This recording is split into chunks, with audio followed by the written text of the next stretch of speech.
Bonjour à toutes et à tous, lundi 5 mai 2014, 9h29, on a quelques secondes d'avance sur le début du webinaire.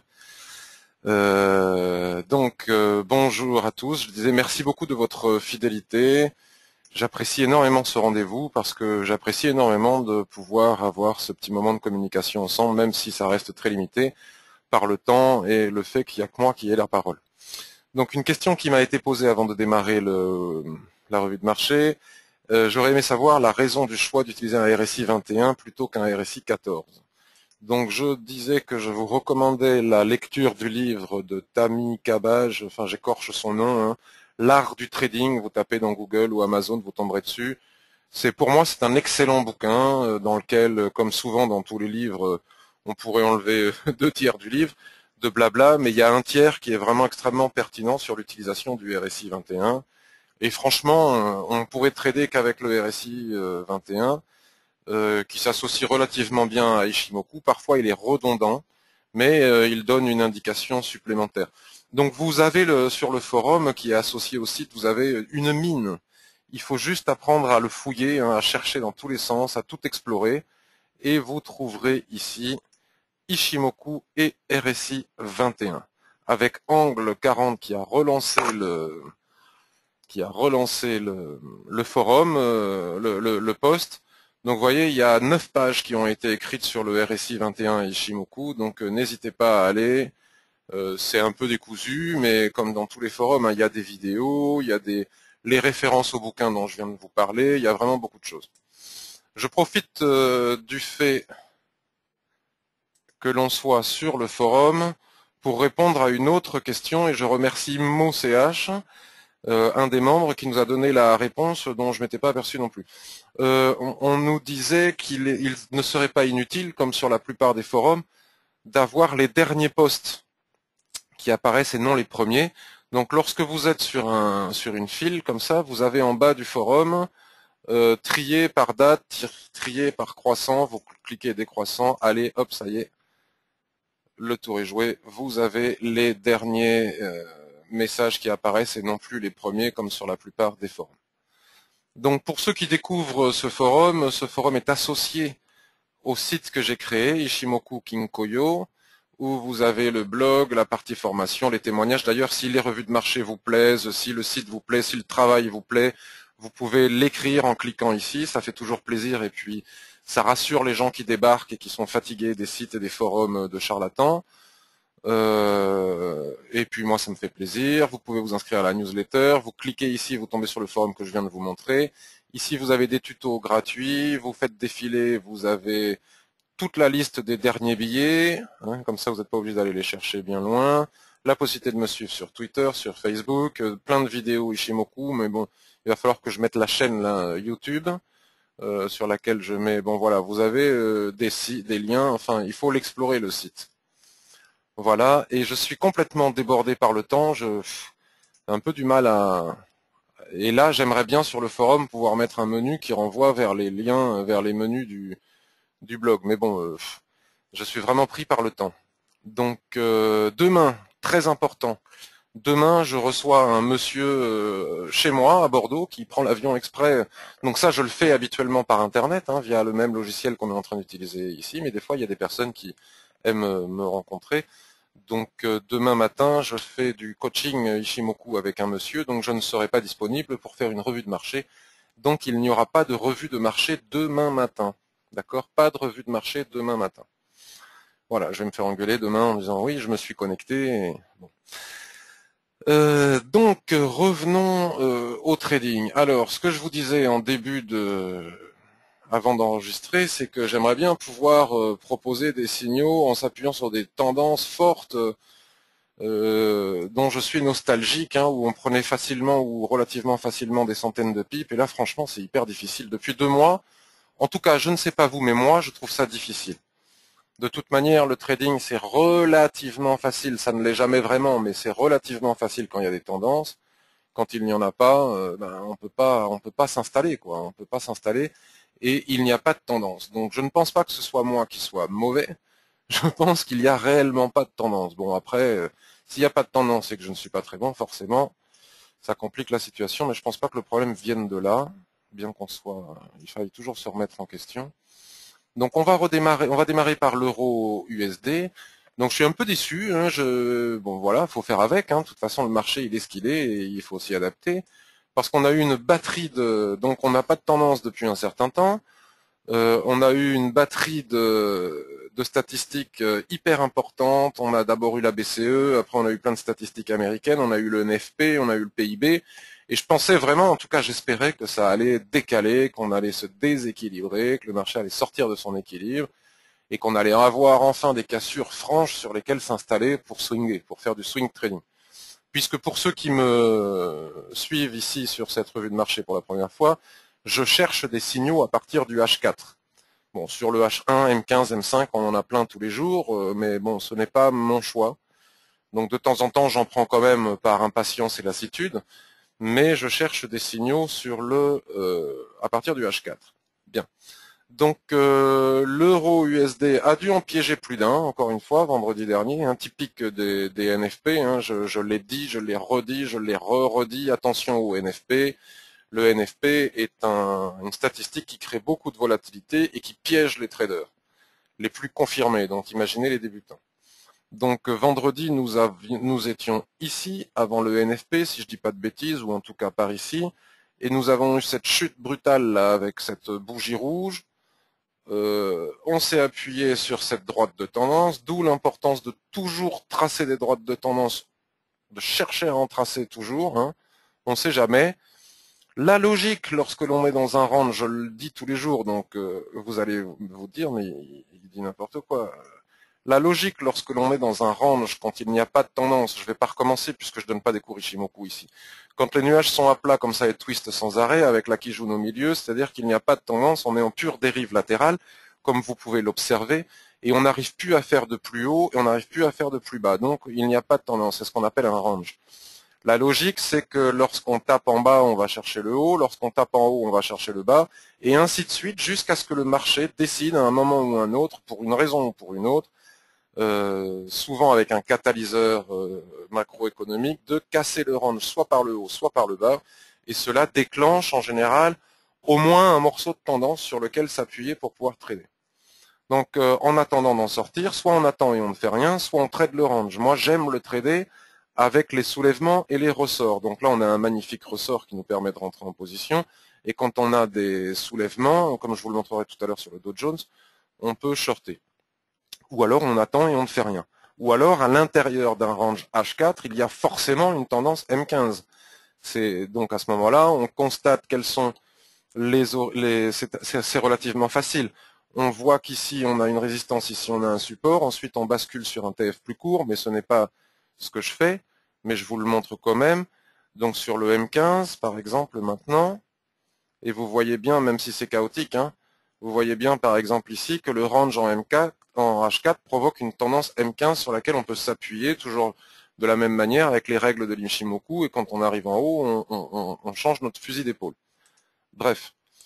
Donc qu'est-ce qui s'est passé vendredi? Donc j'explique tout ça parce que c'est pas très cohérent dans le sens où d'avoir pris un long ici. Vous savez que j'ai pris un long ici, hein, je l'ai annoncé sur Twitter, sur le billet du blog, enfin sur les commentaires, enfin comme d'habitude, je l'annonce toujours en temps réel quand je peux, sinon en léger décalé quand je peux pas. Donc ce qui s'est passé, c'est que le NFP est souvent un traître. Donc il provoque un mouvement, et sachant que la grande majorité des particuliers sont à la vente, c'est pas étonnant que le marché feinte de descendre pour entraîner avec lui tous les optimistes particuliers qui veulent désespérément vendre l'euro USD alors qu'il est haussier. Donc la logique voulait que l'on casse ici, qu'on passe la zone d'équilibre ici, c'est souvent des passoires, hein, cette zone d'équilibre est souvent une passoire lorsqu'on est en range, solide lorsque l'on est en tendance, et qu'on vienne taper le bas du range ici. Sauf que cela est vrai en temps normal. Suite à une statistique, il n'y a plus rien qui est vrai. C'est-à-dire que les seules choses qui sont vraies suite à une statistique, c'est les supports et les résistances majeures. Donc le haut du range, le bas du range. Donc on pouvait très bien imaginer, bon moi je me suis appuyé, comme vous le savez, j'ai géré cette situation-là. J'ai vu qu'on traversait ici, qu'on faisait une mèche, qu'on venait taper le bas de cette trend ici. Donc j'ai acheté ici à 1,3810. avec un stop à un 37,80 ou un truc dans le genre, donc 25 ou 30 pips de stop, je me rappelle plus, et j'ai visé le haut du range. Bon, on l'a pas atteint, enfin on l'a atteint, enfin oui on l'a atteint, quand est-ce qu'on l'a atteint? Enfin, c'est bizarre ça, le 4, on est le 4. Le 4, c'était hier ça le 4. Qu'est-ce que c'est que ce bazar? Ah oui, hier soir. Enfin bref, méfiez-vous de la TS2 de FXCM, elle est très très bien, je l'adore, elle est superbe.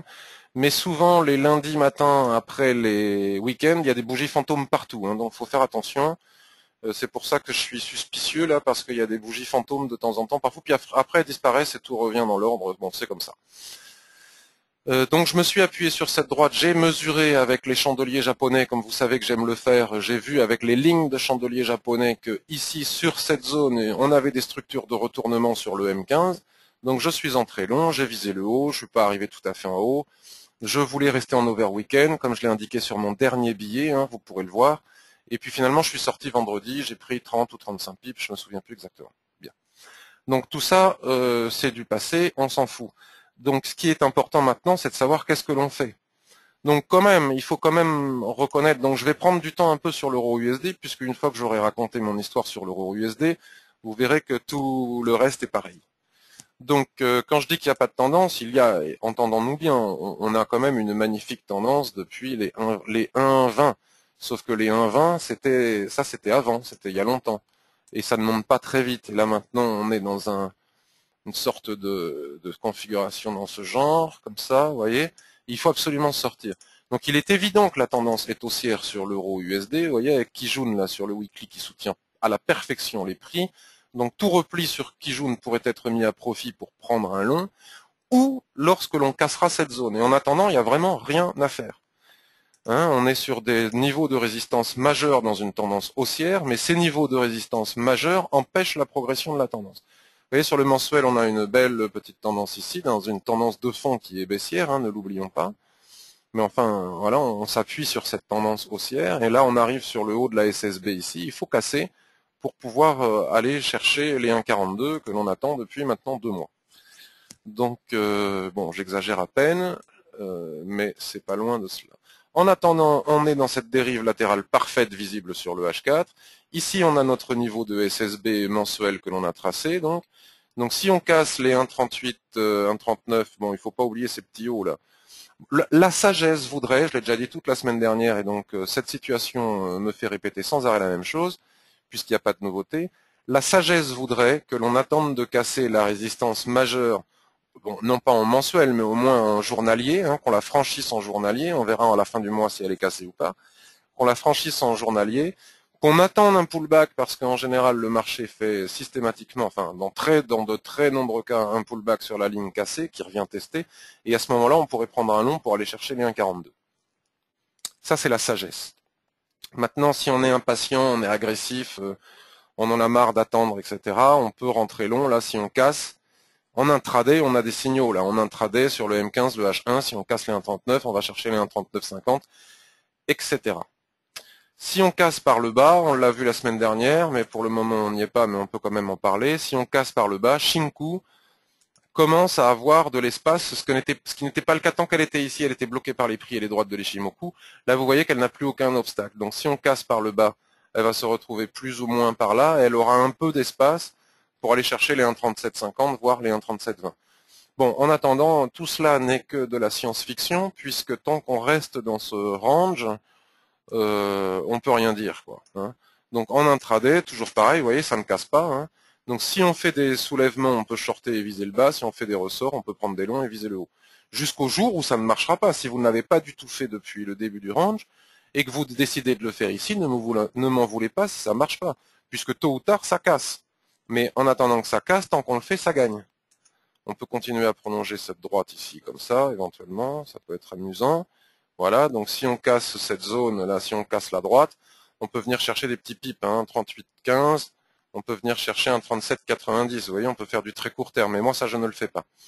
Donc ça c'est l'euro USD, je pense de toute façon ça sert à rien d'y passer la journée, on raconte toujours la même chose depuis un mois. Le câble, le GBP USD, mon ennemi, celui qui m'a fait faire mes plus grosses pertes du mois, ou en tout cas celles que j'ai le moins apprécié. Donc lui c'est pareil, hein, il est magnifiquement haussier, vous voyez. dans une superbe tendance, parfaitement bien soutenue par un nuage qui n'est pas très vertical, mais qui est bien montant. Vous voyez, on fait des étapes. Là, on pourrait tracer un rectangle, un rectangle, un rectangle, et on les casse les uns après les autres. Donc là, l'idée, puisqu'il en est ainsi, donc je vais un peu vite, je crois. Je vais quand même prendre un tout petit peu plus de temps pour que vous compreniez. Vous voyez, ici, on a un rectangle de dérive latérale. On le casse avec cette bougie. On fait un drapeau, une dérive latérale. Hop, c'est simple comme bonjour, sauf que des fois, ça dure longtemps. C'est pas super propre. Hop, là, on trace des machins comme ça. Voilà. On casse avec cette bougie. Donc là, maintenant, l'idée, c'est d'attendre de casser, quoi. Hop, hop. Maintenant, on est ici. Ouais. C'est assez facile à faire. C'est juste long et chiant. Donc, d'attendre. Donc là, on est dans cette situation. Si on casse ici en bas, ça veut dire qu'on revient dans ce range. Donc, dès qu'on aura passé la SSB et que Shinku sera passé sous les prix, on pourra viser cette SSB qui est ici. Et comme je le dis pour l'euro USD, la sagesse voudrait que l'on attende de casser les 1,69 pour partir long et aller viser les objectifs que l'on a déjà vus maintes fois la semaine dernière. Donc, si vous voulez les connaître, vous regardez les anciennes revues de marché. Tout y est. Voilà. On peut aussi, si jamais il y avait une jonction ici entre Kijun et la trend que l'on vient de tracer, étant donné qu'on a cette SSB ici en protection, vous voyez, qui est venue se coucher ici pile poil sur le niveau de support, hein, je suis toujours admiratif des droites de l'Ishimoku, les endroits où elle se place, c'est vraiment incroyable. Donc on peut aussi éventuellement, par ici, là aux alentours des 1,6850, on pourrait partir long, hein, prendre un long ici pour viser soit le haut du range, prendre 50 pips, soit s'installer pour casser et ne plus sortir de position, sauf si on venait à casser la trend qui est ici. Vous voyez, donc là, c'est deux possibilités. Soit on attend de casser par ici le pullback et on y va, soit on vient se placer ici à l'achat et puis on sort plus tant que la trend tient, quoi. Hein, on bouge le stop au fur et à mesure au niveau de la trend. Au début, on le met là. Et après on le bouge au niveau de la trend. Donc comme je dis ça et que je ne veux pas vous induire en erreur, on regarde sur le daily et c'est assez cohérent, je trouve, puisque la situation que je vous décris, et là voilà, Tenkan est au niveau de Kijun sur le H4, sur le daily, donc comme c'est haussier, bon voilà. Moi je pense quand même que mon choix, si je devais trader ça, serait d'attendre de casser ici. Hein, pour éviter les incertitudes, là, pour éviter de se faire piéger. Ceci dit, on voit bien que la trend fonctionne très très bien. Hein. Là, vous voyez, par exemple, on a un exemple de ce que je suis en train de vous décrire. Là. On a un repli sur Kijun qui coïncide parfaitement bien sur la droite oblique et ça provoque cette situation. Ça, c'est une situation qui marche bien quand on a une trend pile sur Kijun plat, comme ça. Donc, si Kijun plat, si Kijun vient se mettre à un moment ou un donné sur la trend, on peut reprendre un long avec un stop sous la SSB et puis, Inch'Allah. L'AUD USD, bon l'AUD USD est un coquin, il nous a bien fait rigoler aussi vendredi avec le NFP. Donc là, moi, j'ai pris le contre-pied de ce que je vous ai raconté sur l'euro USD. Le NFP, je fais pas le malin parce que ça s'est bien passé pour moi, mais malgré mon expérience, c'est pas toujours le cas. Donc le NFP, c'était quand? Je ne sais plus. En tout cas, il y a eu la dégringolade. Ah oui, nous avions vu vendredi dernier, donc sauf que je me rappelle plus où c'est. Donc il faudra que vous regardiez la revue de marché de vendredi dernier. Nous avions, alors je sais plus où c'est, détecté un signal. Nous avions dit que, je sais plus où c'est, hein, vous regarderez vendredi sur la revue de marché de vendredi dernier. Nous avions détecté un signal. Nous avions dit qu'en très court terme, en intraday, si on cassait une trend, on allait chercher un support qui était en dessous. C'est exactement ce que j'ai fait. J'ai appliqué à la lettre ce que j'ai dit sur la revue de marché de vendredi sur la UD-USD. Il y a eu le NFP. J'avais quelques pips, une bonne quantité de pips d'avance. Je suis resté en position. J'ai eu de la chance. C'est parti dans le bon sens. J'ai pris 65 pips, je crois, en très peu de temps. 0,9210, je suis sorti, vous voyez, je suis bien sorti. Hein. Je suis sorti à 0,9210 et puis immédiatement on a eu ce que le NFP aime bien faire, le piège, les particuliers qui se sont précipités à l'avance. Parce que souvent le particulier que nous sommes quand on débute, on dit oh là là ça baisse, ça baisse, ça baisse. Vite j'y vais. Au début on n'ose pas y aller parce qu'on ne sait pas trop. Puis là on voit un gros truc comme ça, on y va ici. Et au moment où on y est allé, pouf, ça repart dans l'autre sens. Et on se fait sortir. Donc là, en H4, Je crois qu'il n'est pas très utile d'aller faire des analyses au-delà. Hein. Je ne sais pas pourquoi je perdrais mon temps à aller analyser le mensuel, le machin, les bidules, comme je le vois partout. Tant qu'on est dans cette zone de consolidation, là, je me pose même pas de questions, j'analyse rien du tout. J'attends de sortir par le haut. Si je sors par le haut, ici, j'ai un signal d'achat, à condition que Shinku soit elle aussi libérée. Si je sors par le bas, j'ai un signal de vente. Donc seulement à ce moment-là, et pas à un autre moment, j'irai voir si, puisque de toute façon, je ne me précipite pas. Si j'ai un signal d'achat, j'attends le pullback. Si j'ai un signal de vente, j'attends le pullback. Et seulement à ce moment-là, j'irai voir s'il est pertinent ou pas de suivre ce signal. Donc si on se met sur le daily, histoire... Voilà, c'est sympa. Ici, le bas du range, vous voyez, il est parfaitement bien tenu par ce plat qui jaune. Et puis en haut, on a un je sais pas quoi. On a Tenkan là pour le moment qui freine ici. Il faudrait, si on vient sur le daily, hein, très franchement, là on a un alignement Tenkan qui jaune. Si on casse qui jaune à 0,9335, c'est pas loin. Hein. On est à 0,9280, donc ça peut arriver. Sauf que j'en ai un peu marre parce que des situations comme ça fait 2 mois que ça dure et ça casse jamais ni dans un sens ou dans l'autre. Mais ça finira par arriver.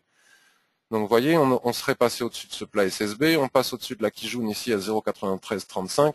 Shinku est parfaitement libérée de tout obstacle, elle remonte au-dessus de ce canal, on prend un long et on vise les 0,95. Mais pour le moment, il faut attendre. Il faut attendre. Et si on casse par le bas, à ce moment-là, ça voudra dire que Shinku sera passé sous les prix, on peut viser tous les plats Kijun ici. On peut viser tous les plats qui jaunent, donc voire même attendre. Vous voyez, on a fait une mèche ici, c'est pas pour rien.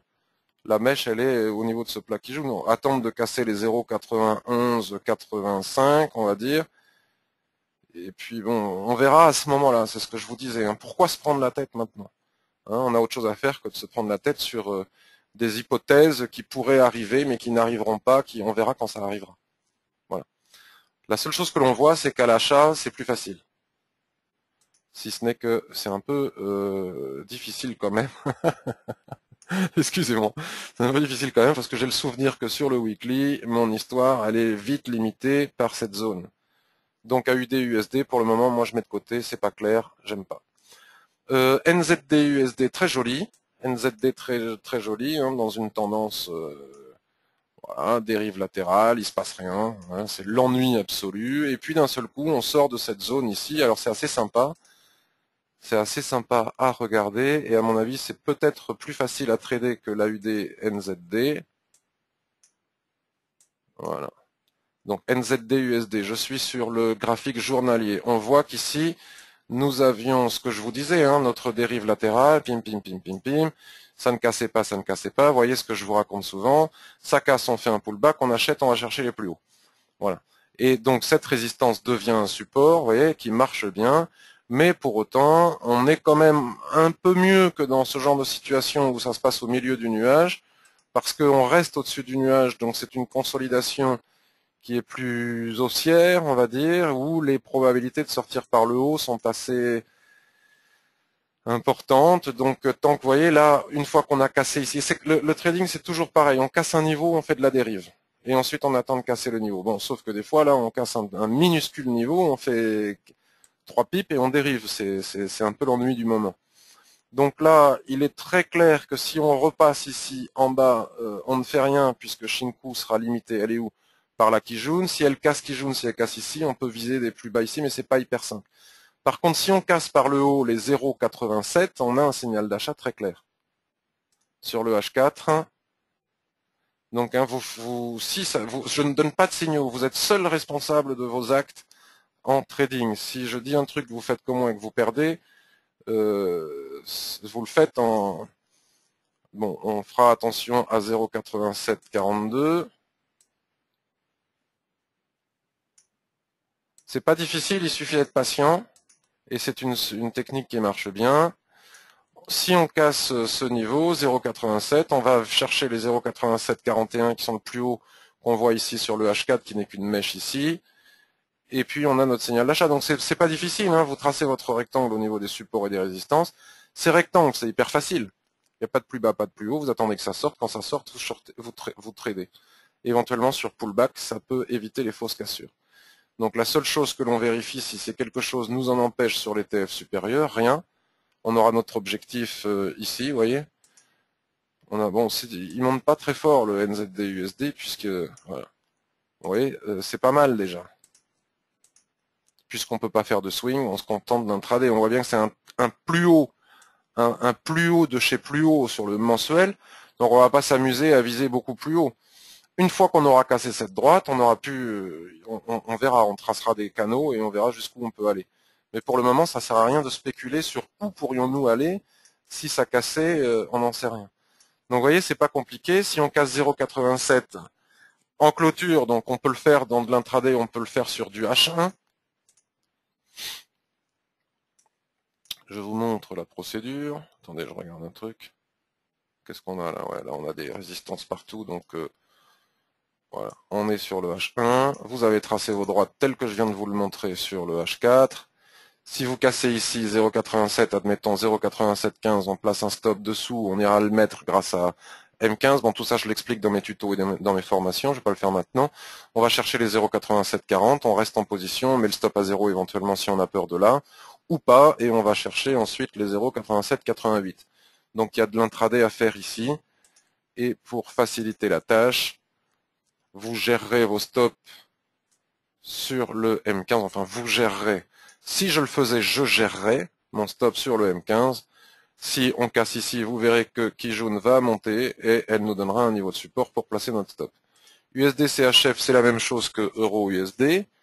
On voit quand même que bon, ça baisse. Hein. Là, on est en train de tout simplement, on a cassé le range ici. Vous voyez ce que je vous disais, on a fait le pullback. Et là, ça ne passe pas. Donc si ça rentre, on va revenir chercher le haut, sans doute. Hein. Et si ça ne passe pas, on peut viser tous les plus bas. Bon, ça aussi, on l'a fait 18 fois le mois précédent, puisque de toute façon, c'est toujours la même chose. Je crois que c'est là, c'est sur le mensuel qu'il faut regarder. Des fois, il faut regarder le mensuel, des fois, c'est le weekly qui donne l'information. En fait, on cherche l'information. Il n'y a pas de règle absolue dans la navigation multi-time frame. L'information, elle est là, c'est ce plat qui joue, c'est l'objectif final, 0,8540. Voilà, rien ne nous en empêche si ce n'est cette Tenkan ici. Bon, il faudra faire gaffe. Mais pour le moment, c'est pas gagné. Weekly, nos problèmes. Ah, il y a problème ici. Donc voilà, ici, hop, ça nous donne l'objectif, 0,8570. Donc vous voyez, il y a 200 pips à prendre. Voilà. Il y a 200 pips à prendre, mais pour le moment, c'est pas gagné. Donc on attend de voir ce que va faire ici. Donc si on veut mesurer cette résistance, on peut basculer sur les TF inférieurs et regarder le comportement des chandeliers japonais. Donc là, on a une étoile du matin qui ne donne pas grand-chose. Les volumes sont ridicules. Je bascule sur le M15 pour voir mon niveau de support et résistance. Bon voilà, là c'est assez clair. Ishimoku nous aide quand même en plaçant ses droites ici. Donc si Shinku, les prix, etc. repassent sous toutes ces zones de l'Ishimoku qui sont pile poil en train de coiffer la zone de mon range, vous voyez comme il est bien fait le M15. Donc si on repasse sous les 0,8765, je pense qu'on peut shorter pour viser 0,8746, puis ensuite l'objectif suivant. Et donc pour le coup, Euro-USD montera. Voilà. USD-JPY. Alors USD-JPY, c'est proche de l'insupportable, hein, vous voyez, encéphalogramme plat au niveau du RSI 21. Voilà. Donc comment perdre de l'argent trader USD-JPY qui compresse complètement. Donc vous voyez, il est dans une zone de plus en plus petite. Ça va exploser. Tôt ou tard, ça va exploser. Bon, merde, ça y est, la NSA va m'écouter. On va tous être fichés. J'ai dit exploser. Vous voyez, on est coincé entre cette droite qui fait parfaitement bien support. Vous voyez, je l'ai matérialisé ici depuis longtemps. Au milieu de ce range, au milieu de cette consolidation, on a une espèce de consolidation en triangle ici. Là, si on sort ici, bon, vous voyez, on n'arrive pas à en sortir. Si on sort ici, donc je vais me mettre en H4. Il y a une possibilité de trade ici. Et donc, ce serait assez cohérent avec le fait que l'euro USD monte. Bon, sauf que pour le moment, ça le fait pas, vous voyez. Donc là, hop, si on casse, hein, vous voyez, on voit bien que c'est une zone travaillée. Hein. Si on casse ce niveau à 101,90, eh bien on peut venir chercher ce niveau ici. Donc des opportunités, on en a. Il faut juste attendre le bon moment et le bon timing. Si on casse les 101,90, à mon avis, on peut venir chercher les 101,30. Voilà, on continue à s'emmerder à faire de l'intraday, mais c'est comme ça. Et si on casse, donc là, vous voyez, c'est le piège, si on casse la SSB ici, si on casse les 102,75, ben bon, moi, tant que j'ai de la SSB au-dessus, là, je fais rien. Je fais rien, même si je suis dans le range et que ça devrait aller. C'est tellement incertain que, bon, ça me plaît plus pour aujourd'hui ou pour demain. La cassure des 101,90 en clôture, on attend le pullback et on vient chercher 101,30. Donc là, pour le coup, on sera obligé d'affiner tout ça sur le H1 puisque c'est de l'intraday. Voilà. Voilà, donc on se méfie des fausses cassures. Là, vous voyez, on aurait pu se faire avoir. Mais enfin, ceci dit, là, tant qu'on reste à l'intérieur de ce marabosu, ça reste baissier pour moi. Il serait même pas débile, il serait pas stupide. Excusez-moi, j'ai un vocabulaire un petit peu familier ce matin. Il serait pas stupide de shorter ici les 102 tant que ça reste à l'intérieur du chandelier pour aller, bon, mais la prudence voudrait d'attendre de casser les 101, 88, 85 même, vous voyez, et à ce moment-là, on vient chercher les 101, 31. Rien ne nous en empêche. Et puis les droites de l'Ishimoku sur les OTF ne nous en empêchent pas. Qu'est-ce que c'est que ça? C'est une Kijun, ça tombe très bien, vous voyez, sur le weekly, vous voyez, on est dans ce range là. On est dans ce range, et puis là on n'arrive même plus à... Donc là on a fait un vilain doji au milieu du range, bon, je sais pas si c'est très significatif au milieu d'un range.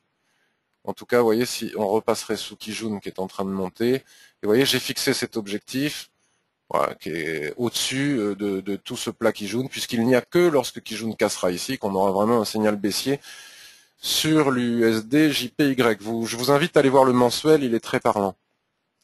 Hein, il y a beaucoup d'informations sur le mensuel au niveau de l'USD JPY. Donc ce que je vous racontais la semaine dernière, c'est qu'on ne peut pas partir long sur les paires en yens tant que l'USD JPY ne donne pas le top. Vous voyez, le NZD a essayé, il n'y parvient pas. Le GBP JPY a essayé, il fait des mèches, il n'y parvient pas. Il est coincé comme ça, là, il est complètement coincé dans une zone de dérive latérale. Vous voyez, il n'y a pas de tendance, c'est pire que tout. On peut tracer d'autres types de droites, mais enfin, si on casse ici, on a des signaux, mais à condition que l'USD JPY y aille, sinon ça ne marchera pas. En tout cas, ça ne marche pas depuis longtemps.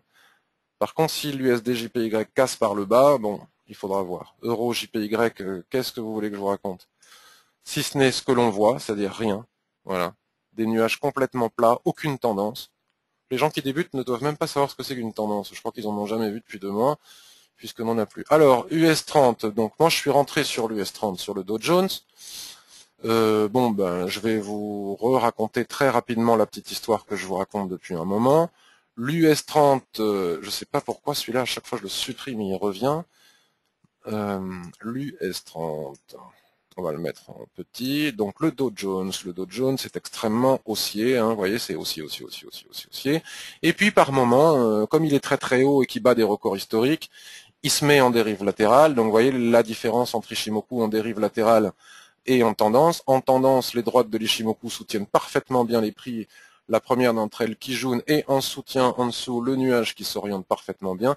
Puis d'un seul coup, ça twist et ça nous informe que la tendance va s'essouffler. Et puis à ce moment-là, les droites de l'Ishimoku se transforment en passoires et on fait des allers-retours à travers les passoires. Jusqu'au jour, ce que je vous explique depuis tout à l'heure ce matin, jusqu'au jour où on casse le range, on reprend au moins un petit bout de tendance, et puis rebelote, redérive latérale, et l'on voit qu'à l'intérieur de ces dérives latérales, à chaque fois qu'on shorte les soulèvements, ça marche, et quand on paye les ressorts, ça marche. Donc moi, mon plan était le même. Donc ici, il y avait un superbe signal sur ressort que nous avions pris, que j'avais pas pu rentrer, mais bon, j'ai eu un audit chez FXM, ils m'ont remboursé ce que je n'ai pas pu prendre. Je serais allé au moins, voilà.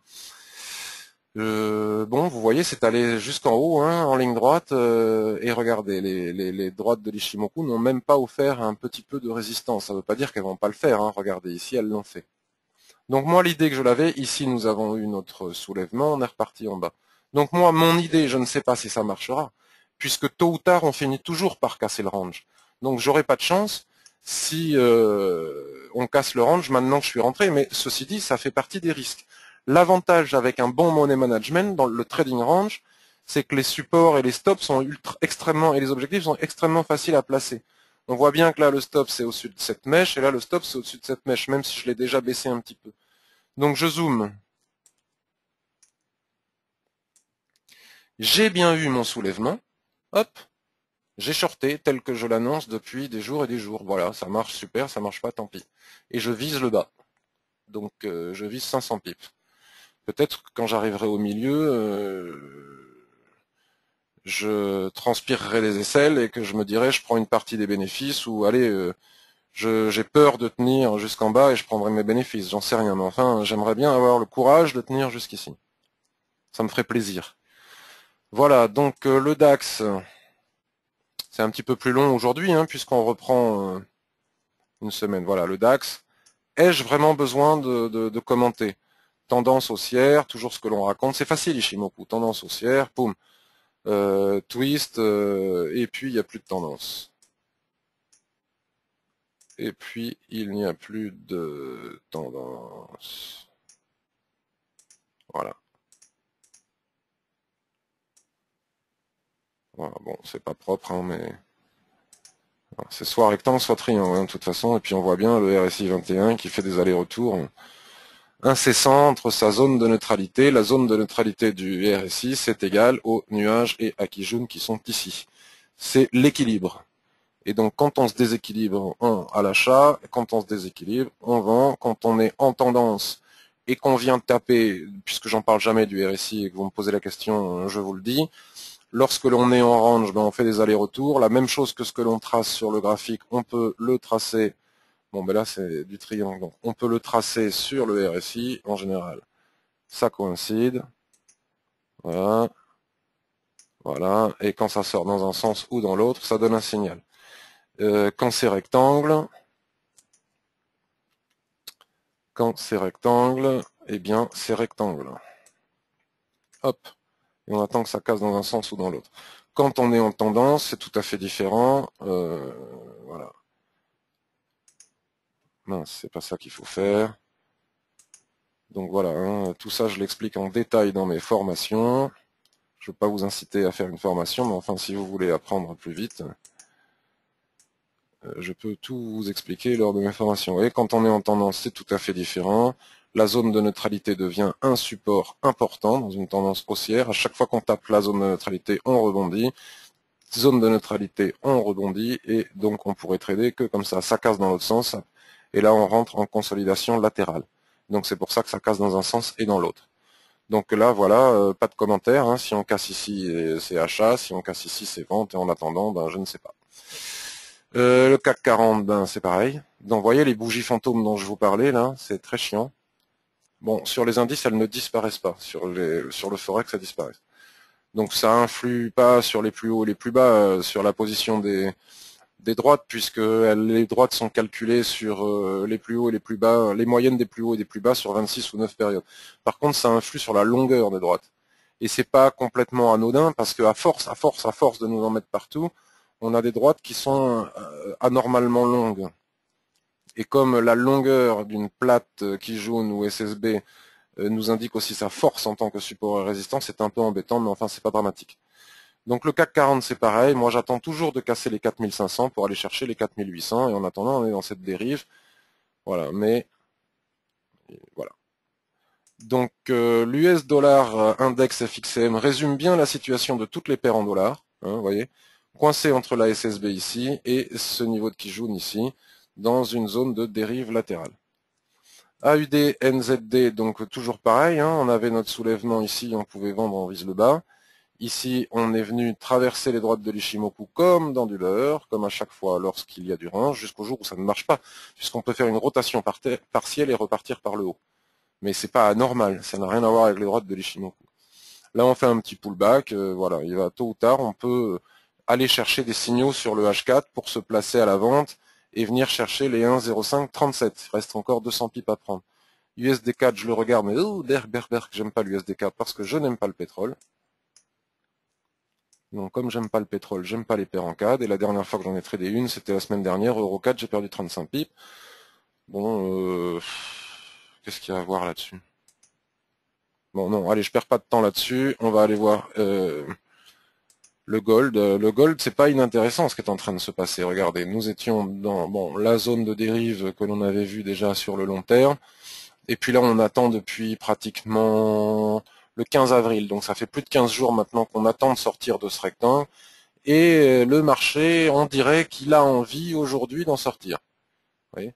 Mais tant qu'on ne clôture pas ce soir, tant qu'on ne clôture pas au-dessus, on ne sait pas. On peut très bien faire un soulèvement, re-rentrer à l'intérieur, ce qui donnerait, sous qui jaune ici pour plus de sécurité, la possibilité de shorter pour reviser vers le bas. Et ici, quoi qu'il arrive, moi j'achète pas. Hein. Même si on casse un range, je n'achète pas une ESSB jamais de la vie. Je n'achète pas une ESSB. Je commencerai à envisager d'acheter le gold quand il sera au-dessus de 1351, ici. C'est-à-dire que les droits Shinku et les prix se seront libérés de tous leurs obstacles. Le silver, l'argent, bon, l'argent, il cherche à rebondir. Hein. Très clairement, attendez, on va le mettre sur du weekly, voilà. Mais Ishimoku ne donne pas de signal d'achat. Voilà, hein, dans une tendance baissière. Et ici, sur ce niveau des 18,80, il cherche très clairement à rebondir. Mais il reste encore coincé. Enfin, je veux dire, on ne peut pas prétendre que ça, ce soit un rebond. Donc on n'est pas pressé, puisque regardez, quand on fait des tendances, on part de 48 et on vient vers 19. Donc pourquoi se précipiter à acheter 19 alors qu'on a la possibilité plus tard d'aller jusqu'à 48. Donc même si on achète à 32, on aura quand même 1000 pips à prendre. Donc il n'y a aucune raison de se précipiter tant qu'on est sous les droites de l'Ishimoku, qui reste encore parfaitement orienté. Il n'y a même pas de twist. Il n'y a même pas de twist pour nous indiquer un essoufflement de la tendance. Et regardez le RSI 21, ce que je vous expliquais, rebond sur la zone de neutralité. Donc tant qu'on ne casse pas la zone de neutralité, moi j'envisage même pas d'acheter un actif qui est sans doute en train de rebondir, hein, il n'y a pas de doute, mais qui, selon Ishimoku, reste encore très baissier. Il n'y a pas d'urgence. Et sur le daily, bon, il n'y a pas péril en la demeure. Bon, voilà, ça peut le faire, hein, ça peut le faire. Donc là, en tout cas, on est sous les prix. Donc si on passe au-dessus des prix ici en intraday, si on casse les 20, on peut aller chercher 20, 30, on peut aller chercher 30 pips. Mais on pourra envisager d'aller conquérir beaucoup plus de pips lorsqu'on aura passé les 22, ou du moins les 20,57. Voilà. Donc en résumé, je pense que les paires euro-USD, GBP-USD restent les plus profitables si on arrive à casser des zones. Hein, tant qu'on ne les casse pas, rien du tout. Il y a encore des statistiques, je crois, cet après-midi. Il y a encore la BCE cette semaine, on s'en sort plus. Et depuis 2008, nos seuls espoirs, c'est les banques centrales. Les banques centrales, soit elles font quelque chose et elles créent de fortes tendances, soit elles font rien, il se passe plus rien. C'est un peu ennuyeux, donc on va encore tous espérer que Mario Draghi dise ou ne fasse je ne sais quoi. Voilà, donc GBP-USD, Euro-USD restent des opportunités intéressantes si on casse les plus hauts. NZD-USD, tel que l'on l'a vu aussi, me semble être intéressant à trader. Tel qu'on l'a vu tout à l'heure. USD CHF reste aussi peut-être même plus propre, comme je le dis depuis quelques jours, que l'euro USD. Vous voyez, avec ses limites ici, ici on ne rentre pas à l'intérieur du range. Mais il faut attendre, hein, parce que bon voilà, il n'y a pas encore assez d'indications. 0,8780. Bon, on pourrait shorter là à 11 heures si on n'a pas cassé les 0,8780. On pourrait shorter, mettre un stop de 20 pips et puis viser le bas. Mais bon, il est plus prudent d'attendre de casser des seuils clairs. L'USD JPY, ben, on l'a évoqué aussi, on a évoqué aussi. Vous voyez, c'est pas de ma faute, hein, c'est voilà, ça marche pas quoi. Ça ne passe pas. Les seuils sont clairs, clairs, clairs. L'avantage, c'est qu'on a des seuils hyper clairs. C'est hyper facile de fixer les seuils, les stops, les objectifs. Mais il faut attendre de casser les 101,80 pour aller viser les 101,30. Hein. Il y a encore une belle opportunité ici. Les autres paires en yens, on les oublie. Enfin, je les oublie tant que l'USD JPY ne donne pas le ton. S'il n'est pas impossible aussi, vous voyez qu'on sera en train de faire une pénétrante là sur le H4, sur ce support. Regardez, on est en train de faire une pénétrante. Et il n'est pas impossible, la pénétrante c'est une ligne de chandelier japonais, que ce soit un signal pour aller rechercher le haut ici. Donc on s'en sort plus quoi. Voilà, on s'en sort plus. L'US 30, ben je suis dedans là, ça végète, 23 pips. Il faut pas se faire d'illusions, hein, puisque quand on regarde ce qui s'est passé la dernière fois, voilà, Là, regardez, même si on n'avait pas eu de soulèvement, ça, on n'y va pas en ligne droite, hein, on revient chercher, il va me falloir être solide et patient. Là, regardez, hop, on refait des mèches ici, là, ce superbe soulèvement, hop, on est revenu tester le bas, donc il faut même pas que je mette mon stop à zéro. Il faut pas que j'ai peur. Ça va pas y aller en ligne droite, ça va peut-être même perdre. Mais en tout cas, ça va pas y aller en ligne droite. Voilà. Voilà, je vais prendre vos questions.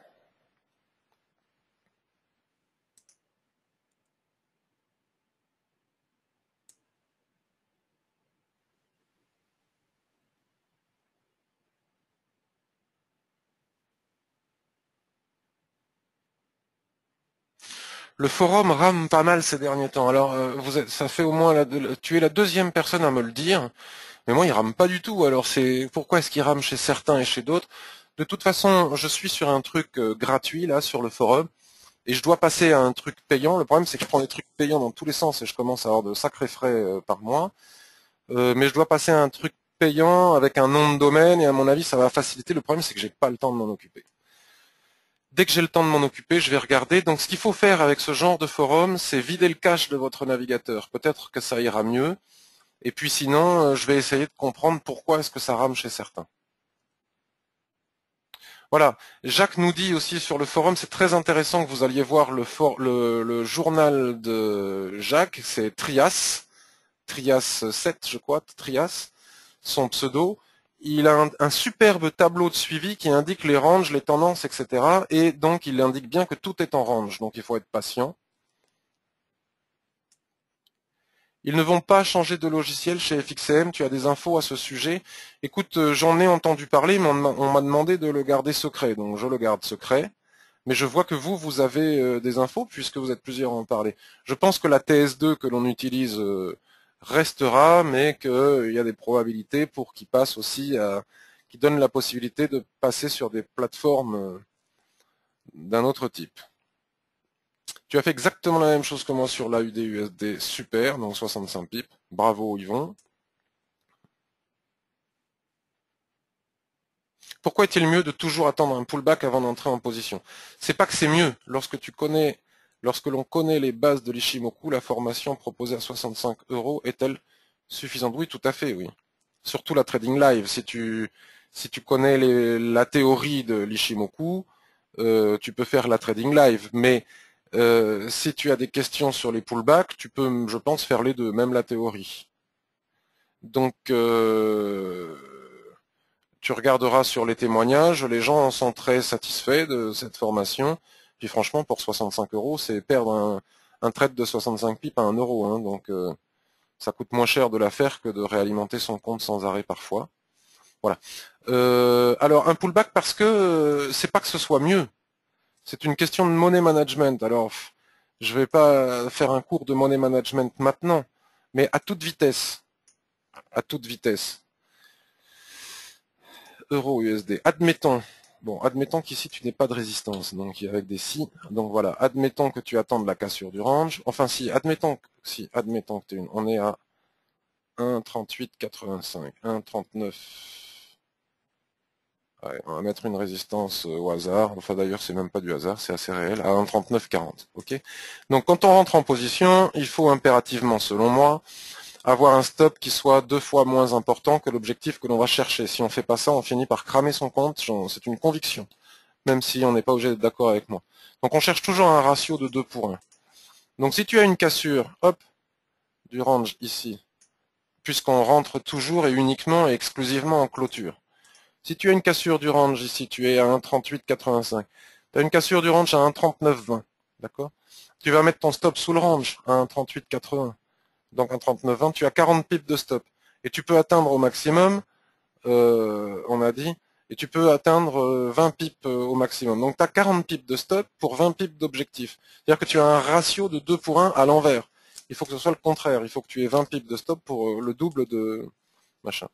Donc si tu rentres ici, je ne connais pas les statistiques exactes, donc je dis ça au hasard pour ne pas dire dans la très grande majorité des cas, on va dire, lorsque le marché casse un support ou une résistance, qu'il soit horizontal ou oblique, il revient très souvent le tester. D'accord? Donc là, si tu as une cassure ici en haut, en sachant que les probabilités sont très importantes pour que le marché revienne tester, il peut ne pas y aller directement, hein, il peut ne pas y aller directement. Et c'est pas au pip près non plus. Mais les droites de l'Ishimoku vont remonter et vont te donner les niveaux. Donc il serait quand même bête de se faire peur de rentrer ici sur cassure pour supporter le pullback en sachant qu'il y a d'immenses majorités qui a un pullback qui viennent tester la ligne ici, voire même qui descendent en dessous, te sortant de ton trade et te faisant perdre 40 pips, alors qu'en réalité tu ne pouvais en gagner que 20. Alors que si tu achètes ici à 1,39, on va dire que le pullback s'est fait ici. Si tu achètes ici à 1,3880, tu vois, tu vas mettre à peine 20 pips de stop, donc tu ne pourras perdre que 20 pips, et tu gagneras plus du double en fixant l'objectif. Donc tu as un ratio qui devient bon, et à force de faire ça, il suffit d'un seul trade gagnant pour éliminer 2 trades perdants, donc tu finiras par gagner de l'argent sur le Forex, même si on est un mauvais analyste, alors qu'un bon analyste qui n'utilise pas les ratios et qui n'a pas de money management finira par perdre de l'argent. Donc là, dans ce cas-là, il vaut mieux attendre un pullback. Mais il n'y a pas de vérité absolue, puisque si tu as maintenant une cassure comme ça, on a un chandelier ici, admettons, comme ça, c'est-à-dire que ça casse avec un beau marabosu en plus, parce que si ça casse avec un chandelier méché, il faut faire attention. Il y a beaucoup de choses à savoir. Donc, si tu casses à 1,39 alors que la résistance est à 1,3886, là, tu peux y aller directement sur cassure, puisque le ratio va devenir bon. Et même si tu fais un pullback, tu vas supporter un petit pullback qui te fera pas très mal. Voilà, dit vite fait. Donc, comme je ne fais pas de revue de marché demain, je m'applique à faire un truc très long aujourd'hui. Alors, lorsque l'on connaît les bases, bon voilà Gérard, j'espère que j'ai répondu à tes questions. Gold, si je casse la SSB, alors je passe long. Objectif, la Kijun plate, qui représente aussi la SSA. Qu'en penses-tu? C'est la SSB en daily. Ben, si tu casses quoi? Si je casse la SSB. Donc, le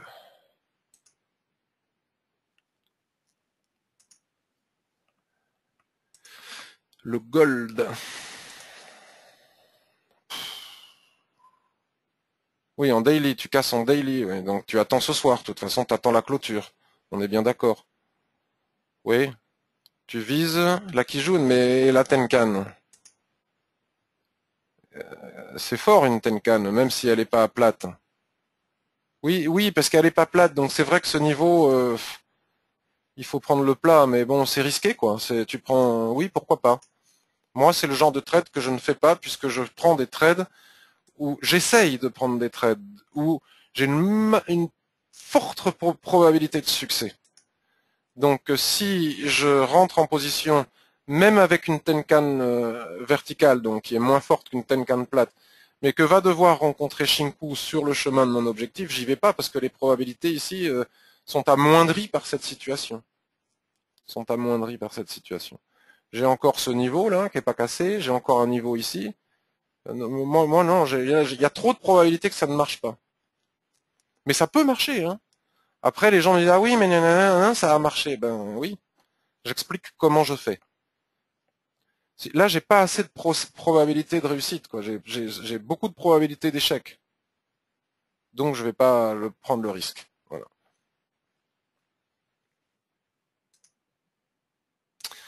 Donc, messieurs, je ne sais pas si nous avions des dames aujourd'hui. Des fois, on en a, mais ça reste rare. Donc voilà, donc demain, pas de revue de marché. Merci beaucoup d'avoir suivi cette très longue revue de marché. Demain matin, pas de revue de marché. Et cet après-midi, je ne suis pas là. Voilà, je serai peut-être là vers 17 heures et puis je repars à 18 heures. Voilà. Donc, de temps en temps, il faut que je travaille un petit peu. Et aujourd'hui, j'ai une journée un petit peu chargée. Je vous souhaite une excellente journée. Donc de toute façon, il n'est pas inutile d'attendre l'ouverture de Wall Street, hein, 15h30. Et puis n'oubliez pas qu'il y a des stats à 14h30. Bien regarder le calendrier économique. Et puis aussi, je vous le redis, n'hésitez pas à aller répondre à tous les copains qui écrivent sur le forum. pour que leur poste ne reste pas sans réponse pendant trop longtemps. Excellente journée à tous. Merci beaucoup de votre écoute.